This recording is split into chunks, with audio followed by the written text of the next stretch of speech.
darlings. I can see that there's a few of you here, but looks like we're feeling a little bit quiet today, which is completely and utterly okay. Hey Henry, how are you?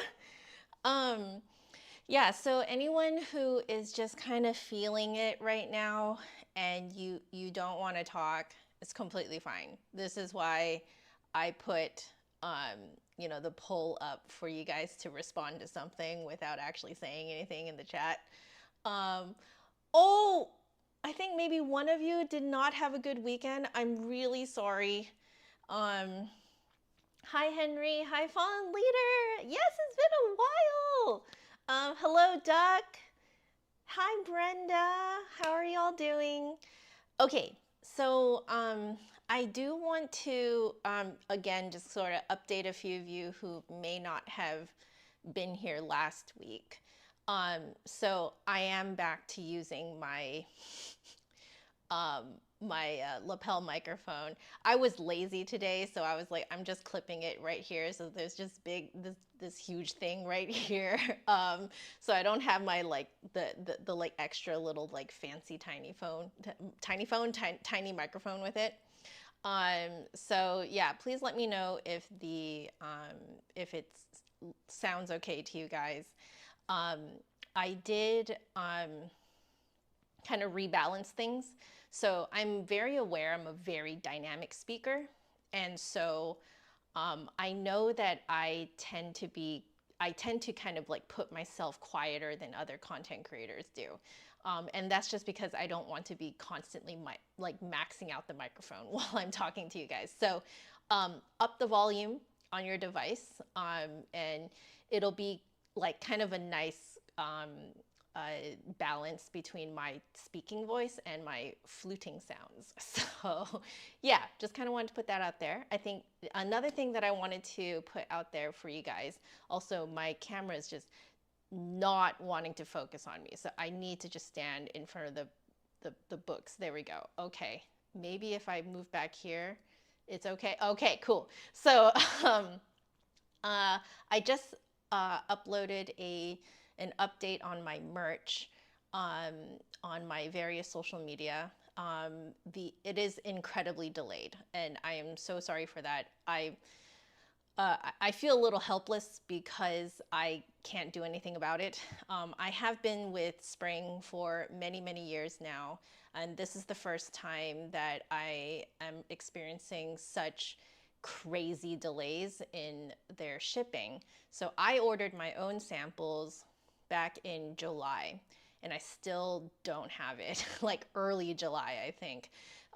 So apparently they have been changing partners, changing printing partners, and changing their platform and stuff like that. So they are working to get the delayed orders printed and shipped. So even my order is delayed and I can't do anything about it. So I'm just going to put it out there.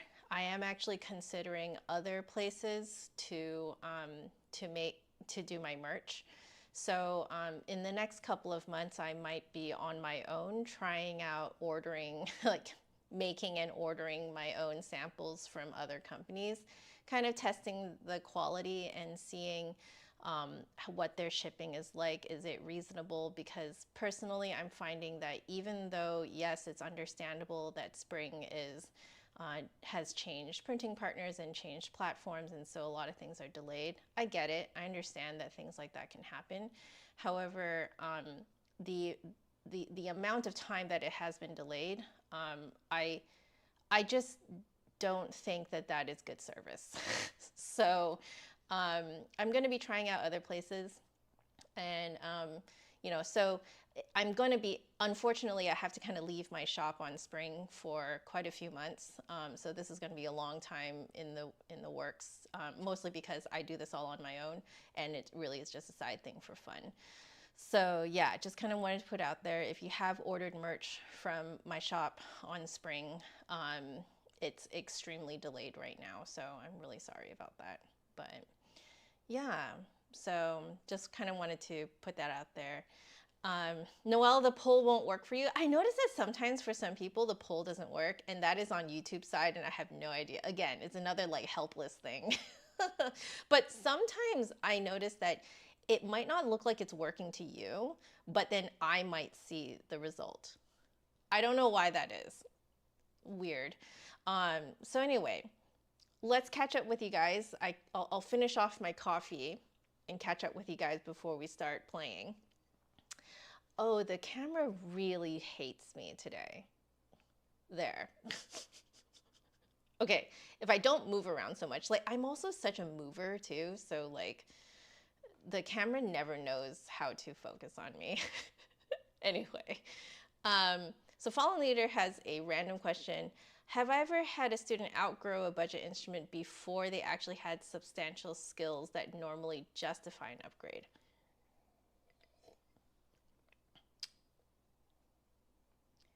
Usually if that happens, it's because the budget instrument is breaking down, I would say. Like that is the most common thing that happens. Yeah, a budget instrument tends to either be super old. Also, you guys might want to Google my flute. Let me let you guys Google my flute. There. We'll even do this so you guys can Google it even better. There we go. It's in natural light too, so like it's very nice lighting today. Anyway, yeah, that I think is normally the reason why a student would upgrade before they've kind of hit the physical limit of what that flute can provide for them in terms of development. So usually it's tone related, I would say. But yeah, the budget instrument breaking down, if it's like a no-name brand or one of those super cheap brands, or it's super old. Yeah. Henry, you're sad to have missed NFA 2025. Well, I hope to catch you again in 2026, maybe? I would love that.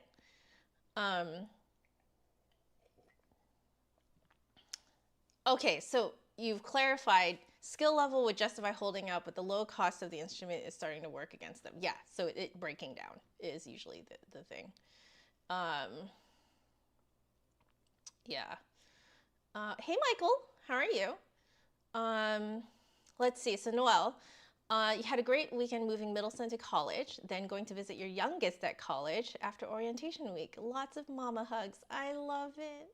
That's so sweet. Oh my God. I hope they're having a great time in college. So you also started back into some more formal flute and recorder practice after a hiatus. Oh, I'm glad to have inspired you. Yeah, it's a great time. I don't know. I just find it really zen and kind of like you can focus on yourself. Like it sort of forces you to kind of like take some time out of the day to like actually fully just focus on yourself. And I think that's what I find the nicest thing about these practice sessions. So Michael, you had a fun weekend on Saturday. Oh, wonderful. With your dogs, and then you got to play mahjong with your family members. That sounds so fun. Good family time. I like that. So Fallen Leader, you're on the fence about upgrading your violin. Stentor isn't particularly a VSO. Violin-shaped object, right? But it's extremely cheap. Yeah, I think it's like if you find that it's breaking down on you really fast, that to me is the main reason to upgrade. Yeah. Hey, Deanna, how are you? Oh no, Michael, one of your neighbors fell and is not recovering well. Oh no, I hope they recover and that they recover fast. Oh man. How are you, Deanna? All good with the autocorrects, man. Henry, you're gonna be there in Portland? Fantastic. Fantastic. Ayo! Hello, Nicholas. How are you doing? I hope you're doing well. Uh-oh. Oh, there. Hello. I'm back. I'm back. Guys, I'm so sorry about that. I'm so sorry about that hiccup. Yeah. Woo! Okay. I'm I just got this notification like OBS just disconnected. And I'm like, excuse me? Talk about things outside of my control, man. My God. Okay. So let me just wipe this. My God, these glasses have gotten so dirty so quick. Oh God. Okay. So let's see. Fallen leader, you're at a progress point. You can't always tell if it's you or the instrument. Some things you can execute really well already. Feels like it's working against you. If you feel like the instrument is working against you, that's usually a sign that you've outgrown it, straight up. Like you know, I feel like our viewpoint of our skill level is always lower than we think it is. Now, okay, I understand that some people seem to think that they are much better than they actually are. I have met people like that. You know, it's a little bit difficult to converse with them. I'm trying to put this as diplomatically as possible. But I would say for the most part, the vast majority of us, we view our skill level as much lower than it actually is. And so, you know, if you feel like the instrument is working against you, likely you've outgrown it. Now, it could be that you've outgrown it, so you need an upgrade, but at least in the world of the flute, even amongst beginner model flutes, they play wildly differently from each other. So it might even be as simple as a side grade, is what I call it, when you like kind of move to the same level, but, you know, a different brand, if that makes sense. So for example, I don't have it anymore, but I sold my Yamaha YPC 62 to one of my students. And the reason why I sold it is because in terms of specs, it's the exact same as my brand spanking new Trevor James Grenadilla. So it's just straight Grenadilla piccolo. And, you know, if you were to look at it, really the only difference, like to the naked eye, the only difference is that the Trevor James Grenadilla has a wave style head joint. But the rest of the specs are the same. However, I play so easily on this thing compared to on the Yamaha. And on the Yamaha, it's not to say that the Yamaha YPC 62 is a bad instrument. In fact, it's known to be a tank. Like, that thing does not break down. That is actually the reason why I bought it, was because I wanted a solid Grenadilla piccolo as my backup to my Nagahara Mini. And so I, you know, like, I just kind of like had it on me because I just needed a working piccolo to fall back on in case I had to, like, you know, send my piccolo off and, you know, for COA, blah, blah, blah, something happened to it. So both the Yamaha YP62 and the Trevor James Grenadilla, they're actually the same price. They're like around $2,000. Almost the same specs. It's just that the cut on the head joint for the Trevor James is different, but everything else is the same. And yet I play like so much more easily on the Trevor James. So that is a side grade. So that is why I sold my Yamaha YPC 62, because I had two instruments that basically had the same specs, but I side graded to the Trevor James because I play more easily on it. Does that make sense? So like side grade is totally fine.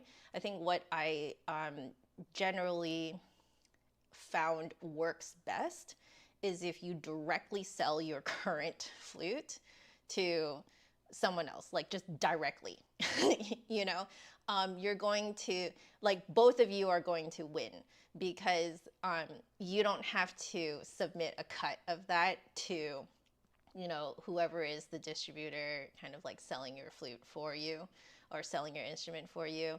The other person gets a discount from you know, the normal like new price of that same model. So they're getting a lower price. You're getting more back than you would if you were to trade it in or if you were to get it like consigned or something. So yeah, that's what I did. I sold actually 2 piccolos. I sold my YPC 62 and I did actually sell my Trevor James 5X, which is the it's the composite wood version of the Trevor James Grenadilla. I just really didn't need both. It's too much. So the Grenadilla is a full upgrade from the composite, the Trevor James 5X. But yeah, I also sold that one directly to another of my students. So yeah, I hope that makes sense. That like side grading is absolutely a thing. Out of sight musician. Oh no, I have to clean my glasses to see. Oh, I love your jokes. You are so good. Okay, yeah. So, okay, so Nicholas, you're good here. You hung out with your friend from Germany, showed him around town on Saturday. That must have been so fun. That must have been so fun. I hope that your German friend pointed out, you know, fun things that we take for granted. I like that. I'm a big fan. I really like hearing what my out-of-towner friends think of where I live. It's always very cool. Yeah. See, Noelle is also suggesting an upgrade. Yeah. Deanna, you're waiting for your pinky to heal. Oh. Haven't really played since your father passed in April. Oh, that's a good chunk of time. But at the same time, you need that time to yourself. I found it particularly difficult to play the flute surrounding loss. So, like, I get it. I get it. So Michael is asking you about several flutes on Temu. I don't suggest those. Those are kind of the cheap flutes. They tend to break down really fast, as you know, as far as I know how those cheap flutes work. It might be hilarious to try one, but I have concerns about like metal allergies and also how they have actually manufactured the instrument. I don't fully trust that they are completely safe to put near your mouth. And this is from my own experience when one of you guys sent me, you know, one of those enameled flutes, those like super cheap enameled flutes, like a pink flute. And I played it for a bit and then I broke out right here. And I never break out. I actually don't have a nickel allergy. And it made me break out. So, yeah. Oh, fallen leader. Okay, yeah. So you do downplay your progress. I think we all do. I'm going to be completely real with you. I think we all do. Yeah. Okay, so your teacher also ran across the same quirks. I mean, that kind of tells you that it's the instrument that's working against you. Yeah. Fall leader, you remember the stream where I tested it, the enameled flute? Yeah. Hey, Sean, how are you? It's going well. I'm just finishing up my coffee while chatting with you guys before we get started. Oh, Deanna, oh, your father lived a really long, wonderful life. Oh, that's wonderful. Zero Hawkman, hello. You'd never sell your Yamaha 7 Series, honestly, even though you play better on Namira. Too many memories. I feel it. I understand. I will also share with you, I cannot sell my Miteki. Do I actually play 100% well on this thing? Like, does this thing fully match me? No. It doesn't. Okay? It doesn't. But it's just that my childhood from when I was 12 and 12 to 19, which are very formative years, it was on this baby. Like, Yeah, and I still have my Yamaha 225 SII. Um, and I can't give that one away. It's too much. I feel it. I feel you. I understand. I get it. It's just, I didn't develop that attachment to the YPC 62 and to the Trevor James 5X. And now I know it's making two of my students super happy. So it's great, right?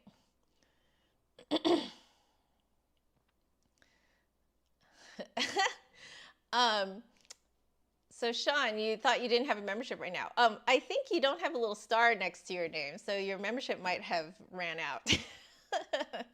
But anyone can still join the chat. Yeah. Let's see. Closest shop fallen leader is over 100 miles and not able to do a proper setup. Oof. Oh yeah. It's always a bit of a gamble, eh? My own flute was a huge gamble. Actually, both of these flutes. This flute was a gamble. Because I basically only had the one shot to try this, and we had to decide if we were going to buy it. And then, yeah, my Brandon was a complete gamble too. I get it. Oh, also, I'm going to take off my ring before I start playing. I keep forgetting to get my silicone ring, which is upstairs. Although, I might actually have my silicone rings here.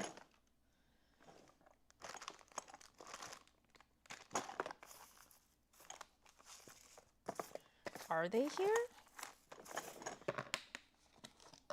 Or are they upstairs?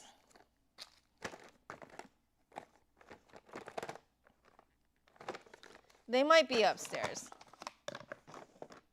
Yeah, I think all my silicone rings are upstairs. So, oh well. All right, Michael, go ahead and ask your question. I'm curious what you're going to ask. Nicholas, yeah, huge fan of having your European friends in town because, yeah, they get to see things from a different perspective. Yeah, things are so different here. Like the things that we think are old here is like new in Europe. You know, when it comes to like, what's the word? Like buildings, you know, like architecture and stuff like that. So,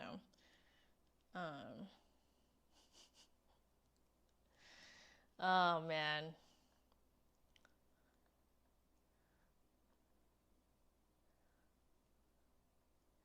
Oh yes, Noel brings up a good point about like you want to see if you can get onto and this is just through networking. You can actually ask your violin teacher, fallen leader, to see if you can get on like email lists of people who kind of like bring their instruments around to sell. That's a very common way of purchasing instruments is by meeting these people and they're sort of traveling kind of, they do these distributors and brands, they will do kind of like a tour with their instruments to sell them. And they have like these email lists then they send out kind of alerts saying like, hey, we're going to be in this city, we're going to be in that city. And that can end up being a lot closer to you than, you know, those you know, your shop that's 100 miles away from you. Yeah.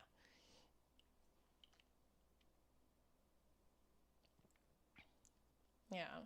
So, yeah, I would love to have my Yamaha beginner flute and my Mituki overhauled. I would really love that.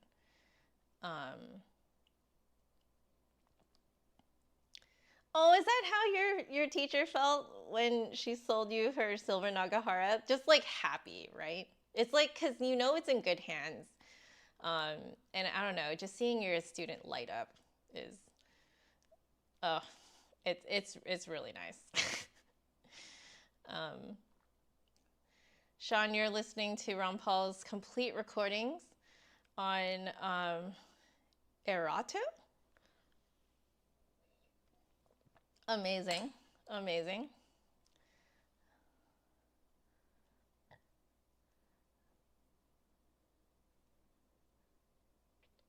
So, Michael, I'm not really understanding your question. You want to buy a flute from a random store. Yeah.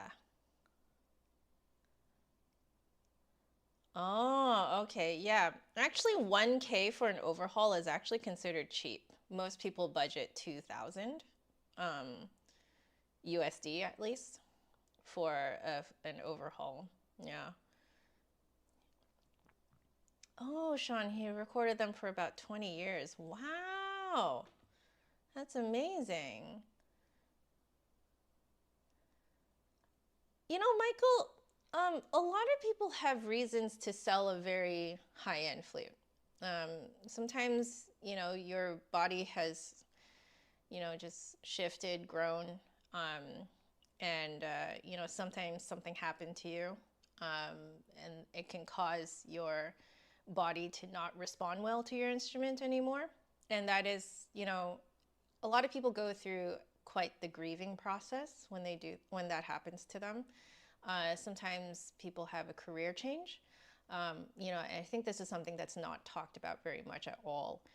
Um, that when you have a big career change, if you decide, let's say you were a professional flutist for a while and then you change course and do something else entirely different, um, there is a lot of grief and loss and um, just like, almost feeling like you're betraying the instrument, and that type of thing. And I don't know if this is going to reach anyone out there who is going through this. I hope it does. I just want to say normal, valid.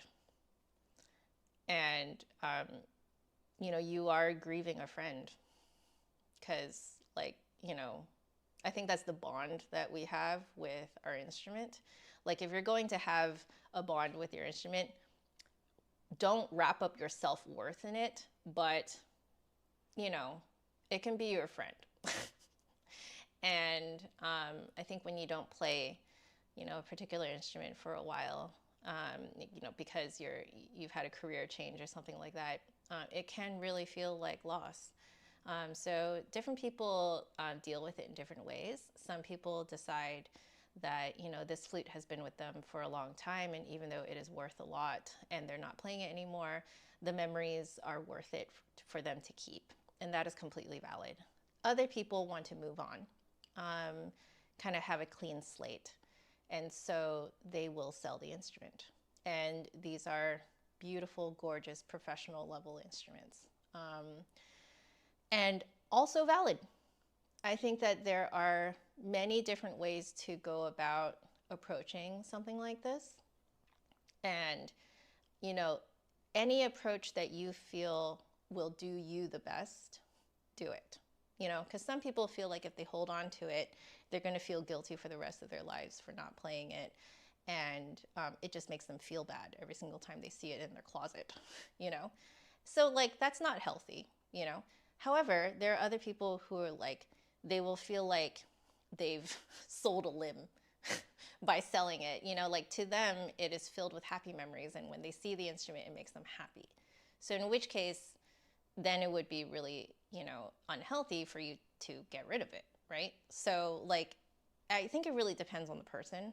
But yeah, I would not make the generalization that you don't sell your flute unless it's cheap.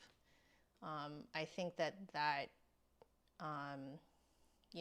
without you realizing it, I think that invalidates a lot of people's experience, and I wanted to call that out, that you can't make that generalization. All right? Yeah, I just want those people to know I see you and I hear you, and anything you're feeling about it is valid. So, hello, other Noel. How are you? We got 2 Noels in here. Yeah. Yeah, I'm glad you understand, Michael. I'm really happy to teach and to share about these kinds of experiences that other people may have that is not often talked about, So, yeah. Yeah, exactly. I think I think it's perfectly normal when you do this for so long, whether or not you do it for your career, that you feel like your instrument is like your companion. And to sell your companion is insanely heartbreaking to some people. However, some people have developed an insanely toxic relationship with their instrument. So selling it off is like breaking up, and in a good way, actually. Like clean slate, you know? It is absolutely possible to have either a healthy companion relationship with your instrument or a super toxic relationship with your instrument. Which is why I think that depending on the person and depending on the relationship, you have to deal with it in different ways, you know? Yeah. Oh, Jasmine Choi shared her story selling her old 14K Brandon a couple months ago. Yeah. And what took her so long to sell it after switching to her two 14K Stravengers. I mean, without even hearing the story, I get it. I totally get it. It's, you know, I mean, it's been with you for so long, you know? So yeah, I just wanted to say that I see value and validity in either approach to it, keeping it or selling it. It's, yeah. So that's true, Fallen Leader. If your instrument no longer has warranty on it, it does make it harder to sell, especially for, I would say, like beginner and intermediate level flutes, for sure. Yeah, a lot of people look for that warranty for those level of instruments. When you get to professional level instruments, it's understood it ain't under warranty anymore by the time it's in your hands. Unless you bought it new. So yeah. Anyway, I think I should start playing. But I feel like that was a good conversation to have. Like, that's a conversation I think we've never had before. So Michael, thank you for bringing it up, actually. Boy, let's do this. So we have a very short list today. We're really just like playing around with tone, and then just having some fun with it. Looks like we are starting a new section in the Moise 408. Am I doing 480 exercises in this one? No. No, we're doing De La Sonorte. I actually have to change the checklist. Sorry, guys. Let me change the checklist really quickly. And since I've taken my flute out, I'm just going to make that go away so you guys can actually see me practice. Let's see. So we are doing Moise de la Sonorite. We're doing page 25. Number 1. Whoops. Number 1. There we go. And then we will do more Alicia from Expedition 33. From Claire Obscure. Oops. Expedition 33. There we go. Okay, cool. I'll do this correctly there. Alicia from Claire Obscure, Expedition 33. Okay, wonderful. So let's start with harmonics and just kind of see where we're at today. Yeah, more of a diagnosis than anything.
Okay, so that G is still sitting way lower than I expect, which is why you guys are hearing the like splitting. So I'm gonna try and find it. Give me a bit more time.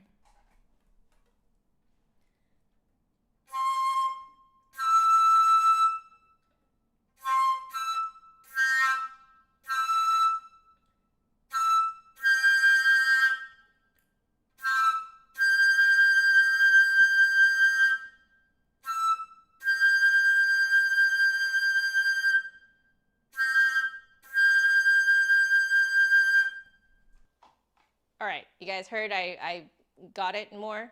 So I was remembering what I was talking about last week, which is that I need to sort of give more of like a pointed space in front of my top teeth.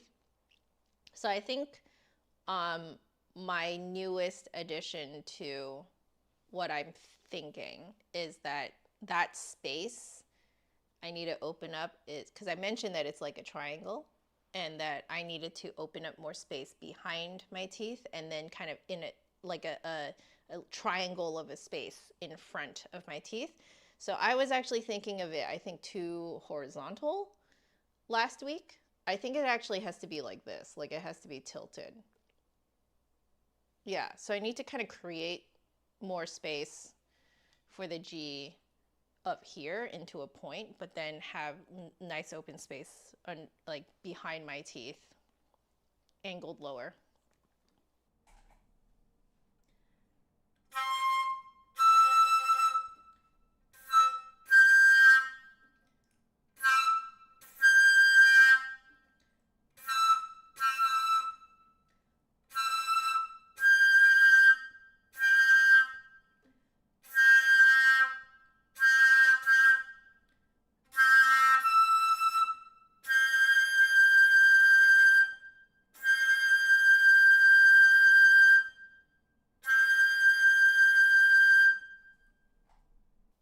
Okay, so I could hit it a few times. I definitely need a few more days on that, maybe a few more weeks to really solidify that, but at least I'm getting it faster than last week, which is good.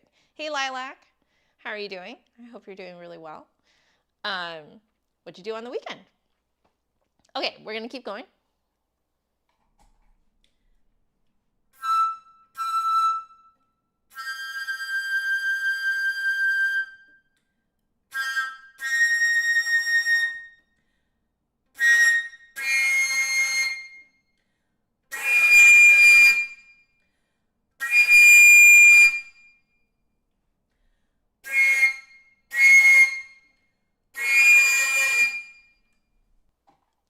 Cleaner than last week, that high D. I think we're going to keep working on making it cleaner and cleaner. But what I was talking about last week was that part of it is that I have to rebuild the muscle strength to withstand that kind of fast airstream. So I think it's coming back. So as it rebuilds, like as my muscle strength comes back, I think afterwards I'll be able to refine it. So, but all in all, feeling really natural, very good. It's just that G harmonic is kind of doing its own thing right now, so I have to sort of memorize where it sits. Wow, I misspelled Moise. I'm just going to change that very quickly. There we go. Okay. So I wanted to explore this with you guys.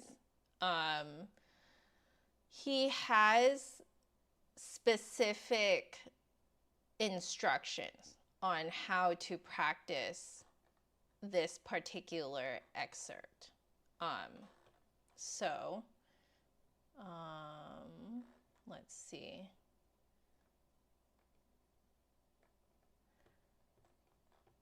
I'm going to read out what he's saying here, and it's in very, very flowery English because it's directly translated from French. But okay, so this is controlling of the tone in the interpretation. It is by no means my intention to give here in a few lines a proper lesson in interpretation. So you put a disclaimer there. If style is formed largely on immutable rules based on the laws of musical logic, there are other styles which are the personal ideal and can really only be inculcated verbally and by example. So he's basically saying you can only talk about and demo some things in terms of being like expressive. I think that's what he's saying. The aim of the following advice is to put the pupil in a position to overcome the difficulties presented by these andantes, 3 of which have been chosen purposely for their severe style, and the 4th for the charm, coloring, and dreaminess which it possesses. The pupil will then find himself in a position to apply this method to a number of pieces, it being a more profitable method than a premature and instinctive interpretation, which the brain often subsequently disapproves and which can no longer be changed.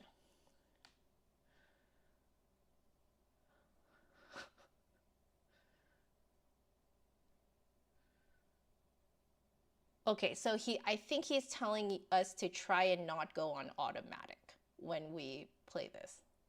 So, for the first andante, play the andante twice from beginning to end in a soft tone pianissimo. Okay? This will, in fact, compose the form as one proceeds on the design. Compose the form. Okay, if we do it soft. Okay, all right. Carefully respect the movement 60 to the quaver, so 60 beats per minute, no vibrato, okay, with great respect for the values, breathings, and slurrings. Take great care to slur the notes well without any accent for the big intervals. Okay, so basically don't punch the, like anytime you do a jump, don't punch that second note. The melody is shown, if I can so express myself, in all its nudity. Wow. Okay, Moise. Okay, so he's telling us to play this andante twice, really soft, no vibrato, quarter note equals 60 beats per minute, paying attention to all the details in articulations and breathings and the rhythm. So let's see what he means by composing the form as one proceed on the design. The form as one proceed on the design. Okay. That's one way to describe straight tone. Yeah. I think he's getting us to just play it as purely as possible. And one way to do it is to do it super soft. Okay. All right. Thank you, Fallen Leader, for joining us. All right. And thank you for joining us, Noel. Lilac, you just finished Frequency by Herman Beef Tank. Just have to mix and edit before posting. That's wonderful. When you're done, can you post it onto Discord, onto our Discord? I think we'd love to celebrate with you, hear you, you know, be your little cheerleading section. Exploring the line and direction without relying on vibrato. Okay, that makes sense. Moise, why'd you have to say it this way? Okay, I get it. All right, sounds good. You guys probably have heard this before. And he does say here that he wants us to practice this in various other keys as well. So, but for today, I think what we'll do is just do it as written. And let's see what happens. Okay.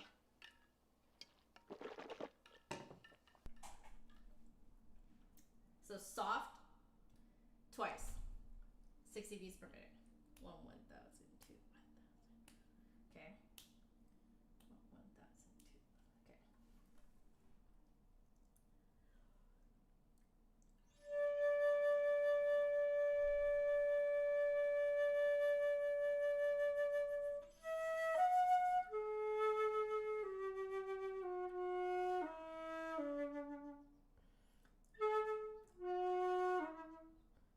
Nope.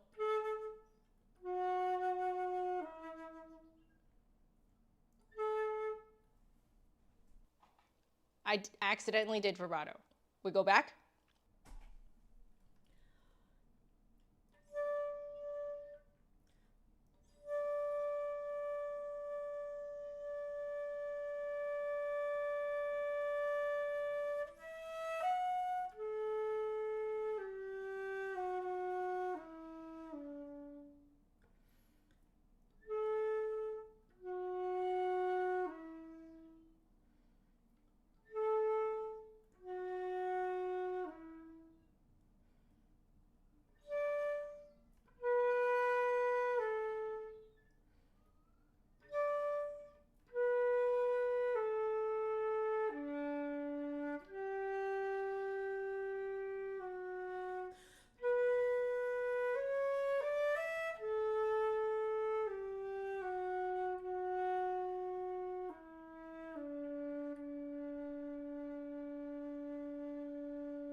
Oh God.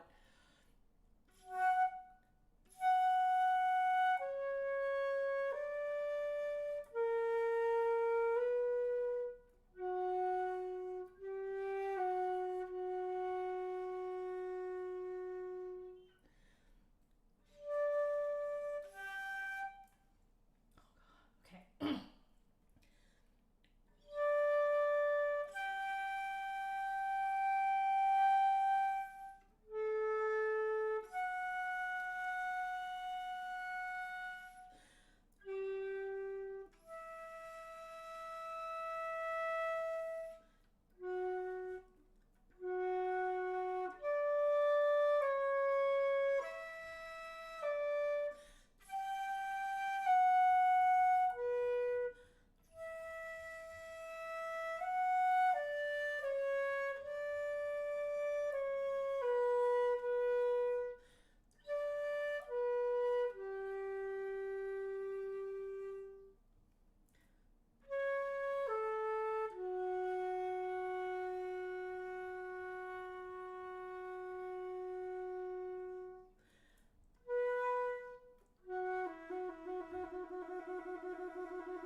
Oh, okay.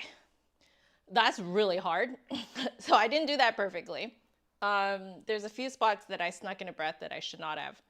I think what I'm really finding is it's interesting to use your support to drive the momentum. I think that's what I'm really finding. So I need to decrease my embouchure size to match the air bubble size. And then when those match, then it's easier to actually like push against it, if that makes sense. So I'm like, yeah. Yeah, the moving forward. Exactly. I was starting to get it towards the end, but like in the beginning, I really wasn't getting it. So maybe that's why he tells you to do it twice. Okay. So we're going to do it again.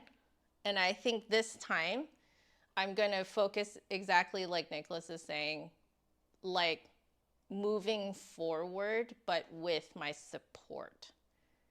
Yeah. Because otherwise it feels like the air is really stagnant in my mouth. So yeah, that's what I'm going to try. But we'll see. It's not going to be perfect, but as long as we learn something.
Better than the first time.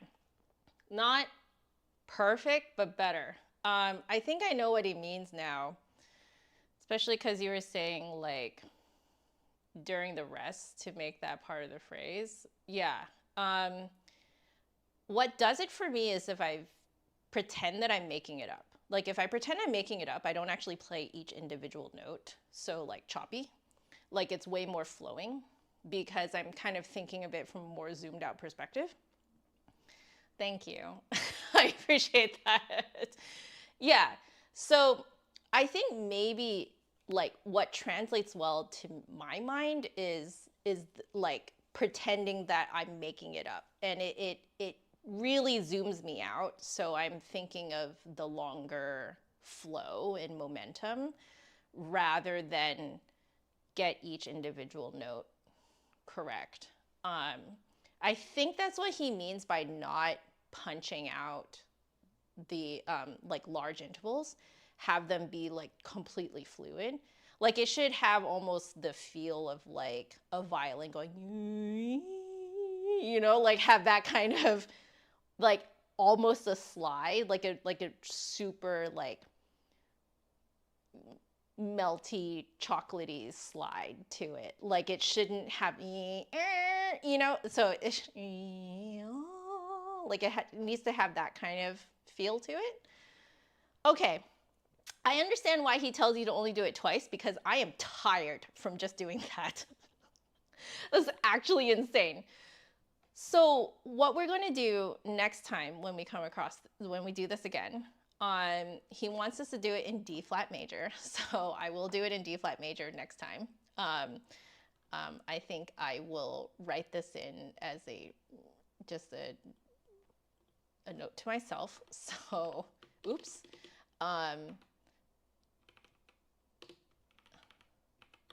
Okay, so in D flat major next time. Oh my God, that is insanely tiring. Like a theremin, yes. Like you want, no. Theremin is this way, right? Yeah. Improvising. Yeah. To me, it makes more sense if I think of it as improvising. Like for some reason, I don't know why, but it clicks in my head. So, handy little tip for you guys. When you guys are working through this type of thing, here's the thing. It doesn't matter how clear the person is in their description, it's not going to click with everyone. So a lot of times you have to just dive in and try. Just try, okay? You'll be surprised with what you'll kind of realize they're actually telling you in a way that works in your brain. So I was around 45 beats per minute. Oops. Oh, I'm doing it on hard mode. Okay. Okay. Yes, leap of faith. I think the leap of faith thing is weirdly, it's sort of a combo of the fact that, you know, most of us in here are adults, and I feel like as adults, we're not so used to that leap of faith anymore. That very much is sort of like an innocent kid thing. Because when you're a kid, you have no fear. Why do you have no fear? Is because you don't understand the concept of consequences. Like kids don't care. There's no fear because like they're not thinking about what's going to happen to them in the future. They're only thinking about the right now, right? They're only thinking about the present moment and are they having fun? Pretty much, right? So I feel like as adults, we lose that no fear leap of faith kind of action. So there's that. But the other part of it is that this like social media world that we live in now, there are how-tos on literally anything. Any topic you can think of, there are how-tos. There are blog posts about like tutorials and like, so a lot of people these days, instead of just kind of throwing themselves into something and trying it, they end up like just researching it like crazy and trying to do it right when they jump in, because a lot of, you know, instructors will tell you, oh, you should practice it perfect from the beginning so you'll always play it perfect.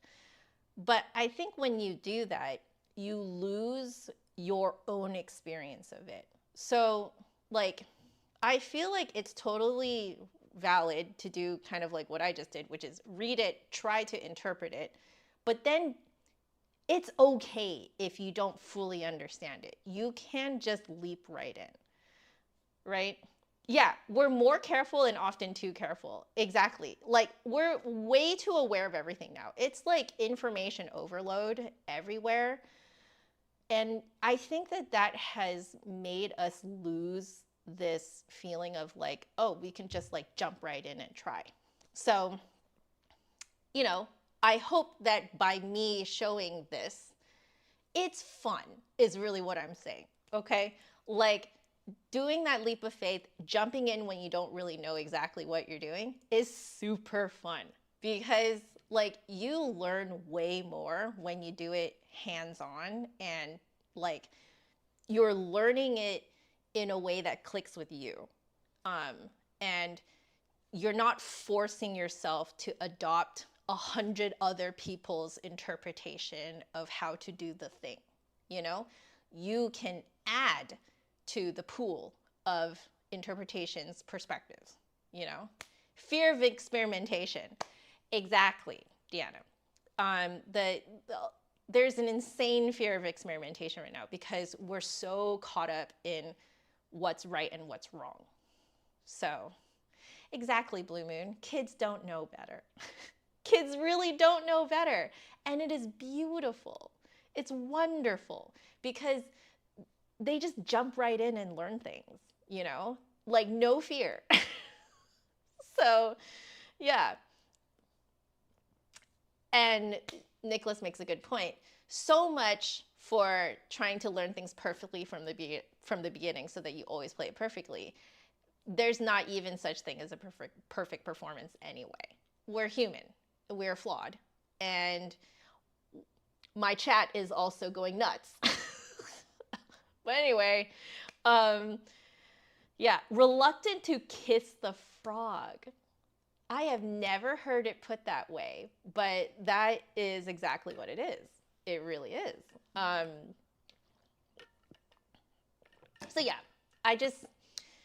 when people encourage you to experiment, like when teachers are encouraging you to experiment, what they're really talking about is this, like what I just did. Like I didn't fully 100% understand what I was doing, read about it a little bit, tried to come up with my own interpretation, threw myself into it, didn't do it that well the first time, thought about it, you know, be like, okay, what's working, what's not working, what can I change, you know, read what you guys had to say about it as well, see how that jives with how I think of it, try it a second time, have more revelations, you know, that type of thing. It's really fun. So, hey Steve, how are you? Flute doubler, I love it. Doubler dabbler, I love it. At 77, trying to change how you play music, very good conversation. Thank you, Steve. But yeah, like I just kind of wanted to put it out there that I am noticing this. I am also noticing this amongst my students. I only teach adults. And one of the biggest hurdles that we all have to go through is exactly what I'm just talking about. That like you have to understand that when you throw yourself into the fire to experiment, you're not gonna know entirely what you're doing. And that's completely okay. In fact, you shouldn't entirely know what you're doing. That's kind of part of learning. So, yeah. Exactly. You had a minor epiphany yourself there. I'm so glad. I am so glad. I think that's really what I want these streams to do, is to just kind of like, you know, really show like that this is a safe space to experiment, okay? And you can make your own safe space for yourself at home to experiment, make mistakes, think about why the mistakes sound the way they do, what can you know, change about it to improve them. It's a great time. It's really fun, okay? But I understand that it's true. You do need to kind of create your own safe space to feel safe enough to experiment. That one, totally valid, okay? I understand that if you were in a traumatic or toxic situation with a, you know, a teacher that may not be that grand. Again, I'm just trying to be very diplomatic. I understand that this concept of experimentation and throwing yourself into the fire is very, very scary, very valid, especially if you have been traumatized by someone else. In that case, I highly encourage you to work that out with a therapist, with a trained professional, to kind of like put that on, you know, put that, you know, situation, that toxic situation to rest, unpack it, you know, understand it, etc. And then that way you can create your own safe space for yourself to do this type of thing. That's basically what I'm personally doing. And it's working really well. So highly recommend for you guys. But yeah. We're just going to, I know it's a pretty short practice stream, but we don't care. I'm going to, I think, learn a little bit more Alicia from Clair Obscura Expedition 33. For anyone who is joining this particular stream and you're like, what the heck is this? This is the first song that you hear when you open up the game Clair Obscura Expedition 33. It is a French RPG. And it is wonderful. It has risen to my top game of all time. Just stunning. So I want to learn some of these songs because I personally have felt a disconnect from a lot of French romantic music written for the flute. And the thing is, the flute as we know it is basically a French instrument, basically. You know, like when this flute kind of was first invented, there was like a huge explosion of music written for it from the French, French school of flute thought, basically. So a lot of music methods, you know, etudes, that type of thing written for the flute. But personally, I have felt a huge disconnect to that type of music for a very long time. And Clair Obscura Expedition 33 is very, very French. And it is the first kind of like French piece of art, I would say, that I have felt a deep connection to. And so I am using that music and learning that music in order to, I think, bring a more personal kind of connection with French music on the flute, which, yeah, personally I feel has been a huge gap in my own playing. So, I mean, regardless of the fact that I have been studying the Iber for like 5-6 years, but there is still that disconnect. I can still feel the disconnect. So this is me trying to kind of like bridge that gap. So, yeah.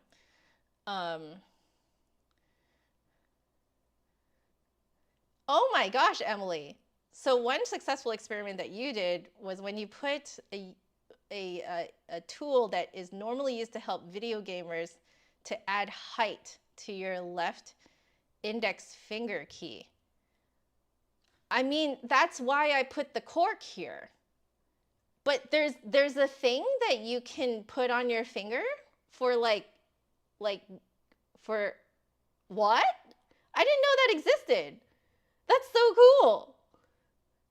Lilac, you felt the same way about French flute music? Yeah, there's like a disconnect, right? Like I feel like I can't really connect to it because it's almost like it's like a culture clash or something. Like I don't get it, you know? But I get Clair Obscura. I get it. It's, oh my God. It's incredible. So I think it might have something to do with the fact that the composer like grew up listening to video game music and like would fall asleep to like Final Fantasy music. So there is that kind of, I think there's like a blend of cultures actually in this music. But this game is just such a wonderful piece of French art, truly, through and through. So, okay, with all that said and done, I'm going to review the beginning, and then we're going to learn the middle section. So here we go.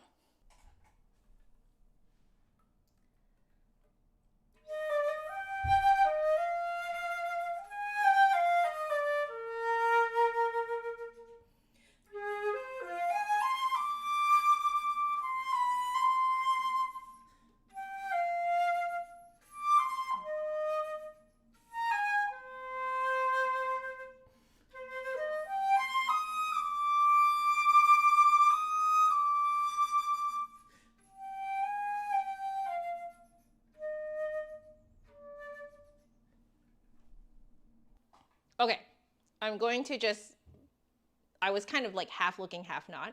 So this time I'm going to fully not look.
Yeah, I was doing the same, like, you know, leading with my support that I found myself doing in the Moïse, who's French.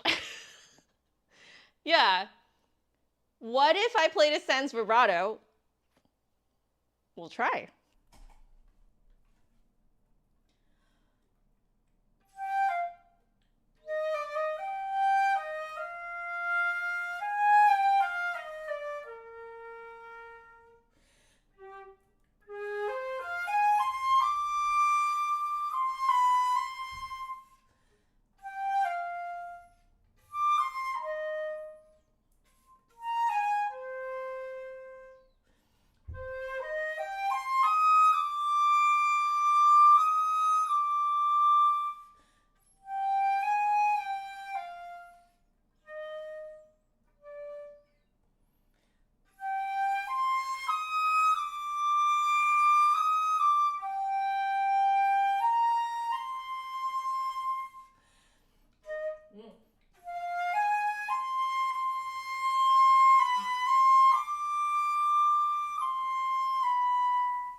That was really difficult. I'm using a lot more support in order to do it. So I think what might be interesting if I try to play the same way, but I add the vibrato back in.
One thing I realized, Steve was saying, it's deeper and maybe a little sadder without vibrato.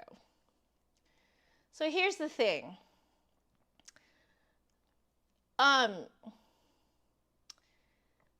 If you want something to sound French, I learned that it needs to be just tragic. Just tragic. Just absolute tragedy. Like I didn't realize this, I think, prior to playing Clair Obscur. Like I thought that like the French sound was just, I'm sorry, okay? But I really thought it was just floofy and just like over the top floofy. I didn't realize how tragic French art is.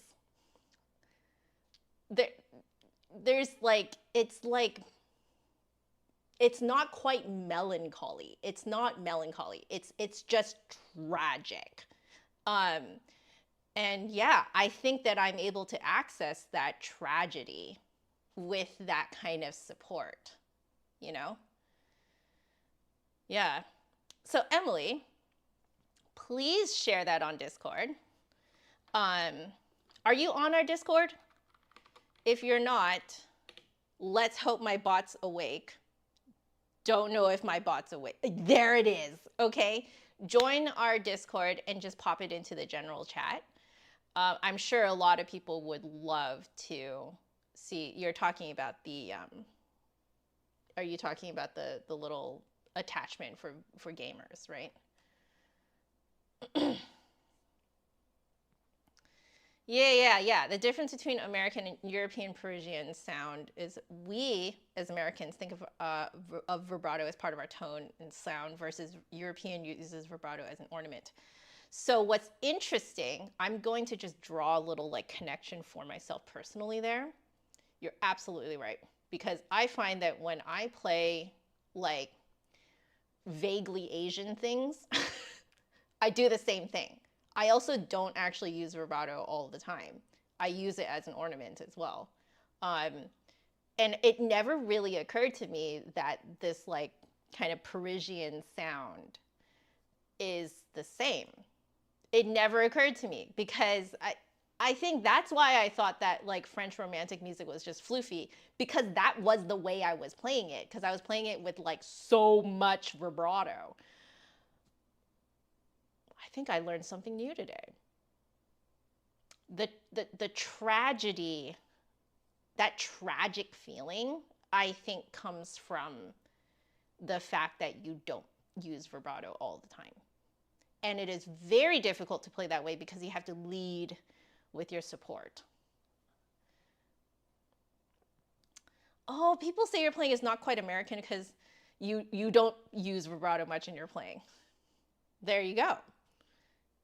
Huh. I learned something new. Wow. Okay. I do want to just try out this middle section. It's a slightly different like rhythm, slightly different notes, but it's a little bit more like the flowy. So let's see what we make of it.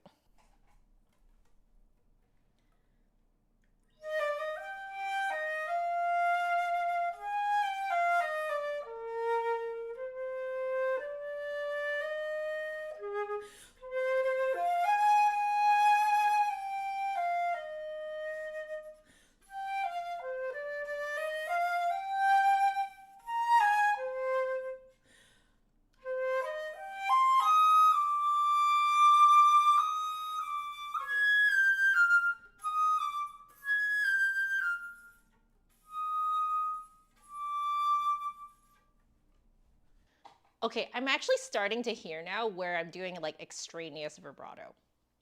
That's interesting. I'm actually starting to hear it now, which I don't think I heard before. Because I'm sort of like a weird mix of like trained American, put vibrato on everything, but also kind of like, I really like that kind of like more like, I guess like Asian Chinese flute approach where you don't put vibrato on everything. Oh, your playing has a je ne sais quoi quality. I love it. Yeah.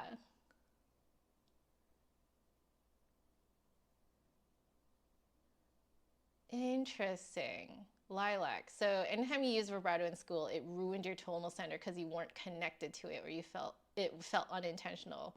But when you felt the vibrato, it was lovely. I think that's exactly what I need to do here.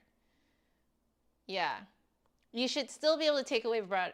You should be able to take away vibrato and still sound like yourself. Definitely more revealing of your playing. Absolutely.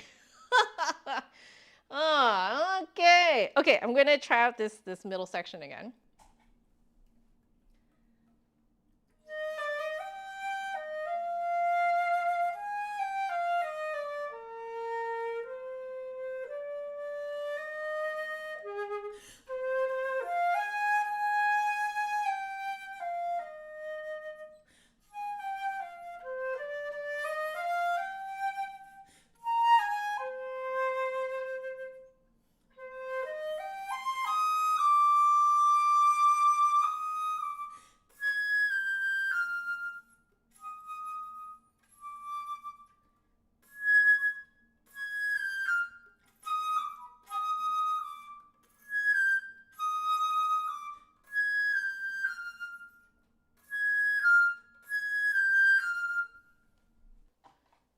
No vibrato on the high A flat.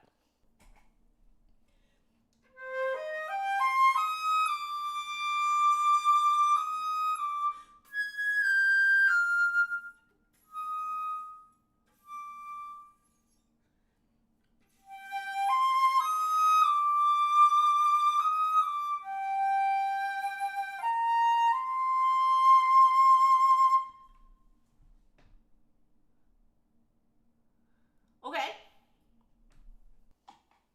Okay, cool.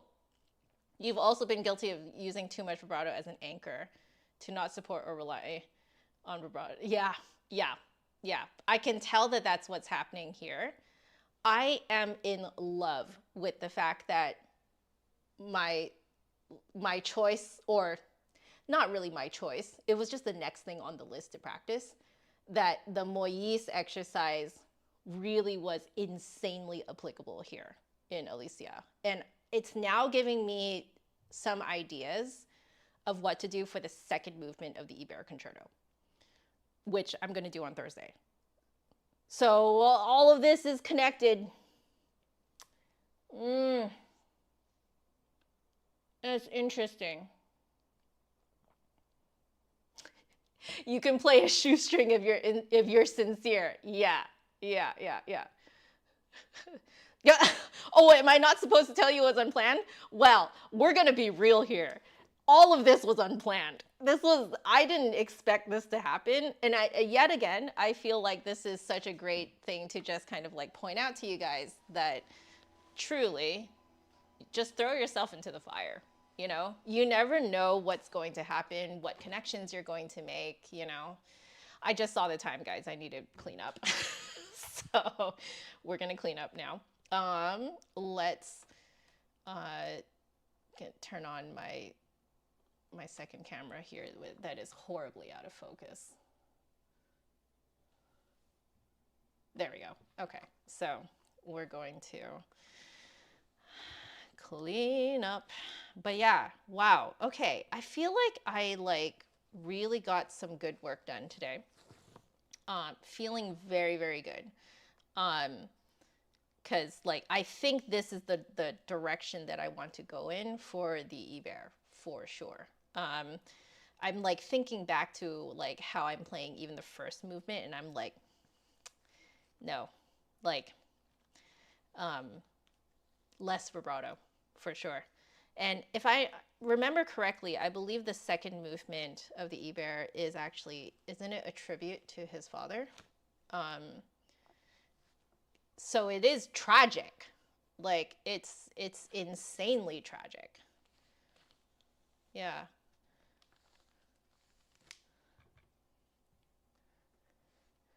Oh, interesting. So your substitute prof, who's Danish and French trained, said your playing is very interesting because you have the power of an American school playing, but also European in terms of sound quality. I love that. I love that.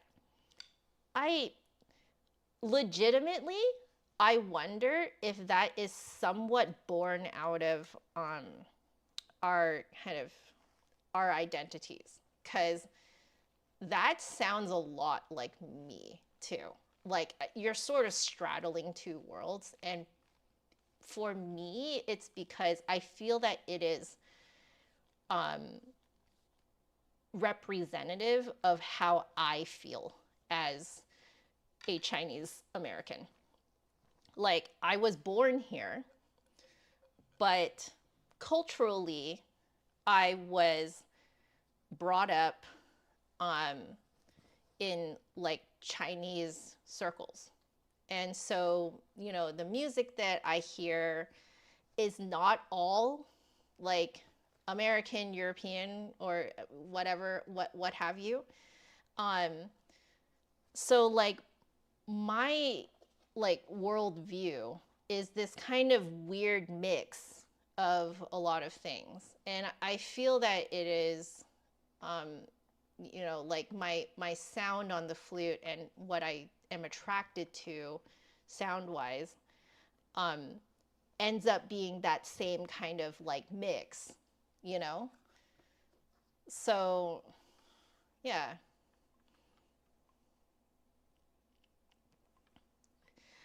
Interesting. But you dig your low notes, which is very American. Yeah.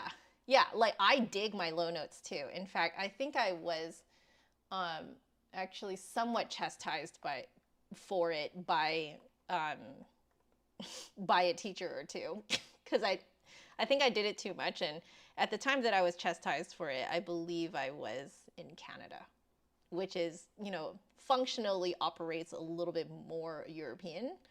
Um, so, but like with heavy American influences, like Canadian is very interesting. I don't know if you've ever like really listened to a Canadian flutist, but Canadian flutists are, it, it it's very, very interesting. Um, still tends to like some of the power of an American flute sound, but the way that Canadian flutists play is definitely, I think, leans more European. Yeah. So hybrids. I love it. That's a great way of putting it. Yes. Exactly. So you've gotten rid of the habit of digging into your low notes. I still need to get rid of that habit. I'm going to just completely real with you. Like I haven't gotten rid of it completely. I'm starting to understand the value of lower notes without them being kind of like yelled out. There's this kind of liquid gold quality that you can get out of them if you don't push them, you know? And I'm still like, my gut reaction is to still push them like crazy. Yeah, it's so tempting. It's crazy tempting. Anyway, I am enjoying these babies. So if you guys don't know, these clots are made by Just Another Flute Guy here in the chat, Nicholas, Chem Voyage, which I believe I have just been leaving the link to your website in the video description. So if you guys want to grab yourselves some lovely cloths that work really well and are machine washable and also compatible with your dryer, which is great because I throw them in with my laundry every week. Go grab yourself some, okay? It's really awesome. So, yeah. Oh, that's true. Yeah. If you bust out your low notes like crazy every time, it does get boring. Yeah, I agree. I completely agree. Oh, you're welcome. I want people to know that this stuff is great. um, I have a bunch of other implements, like literally sitting on my desk here, but yeah, none of them work even half as well as these. So, hey, there's a back to school sale. Fantastic. So, go get yours. Okay, everyone, go get yours. It works so well. So anyway, I gotta go have some lunch. I am working on the NFA vlog. I am working on it. And in fact, I was actually just working on it before I came on stream. Although technically what I was doing was putting out announcements about why my merch is so delayed, which I'm very sorry about and I feel helpless about. But yes, I am working on that NFA vlog. I have a bonus vlog coming out right before it. So I'm not exactly sure how I'm going to space the vlogs in terms of posting, because they kind of are sort of like a back-to-back type of thing. So yeah, I finished the first vlog and then now I'm on to the like NFA vlog. So we're doing that. That is happening. Tomorrow is going to be a stream on I'm not going to show it on stream yet, but interchangeable head joints on a clay flute by Passion Flute based in Australia. So that's going to be super fun for us to just kind of get super nerdy in and have a ton of fun. So that's tomorrow at 2 p.m. Pacific, 5 p.m. Eastern. We're just going to spend a few hours just being nerds, trying things out. He sent me a write-up, so we're going to read about it, and we're going to, I'm going to, we're just going to be nerds about it, okay? So yes, passion fruits. Okay, Love you all so very much. Please stay happy, healthy, and safe because there is no music without the musician. I love you all so very much. I will see you guys tomorrow.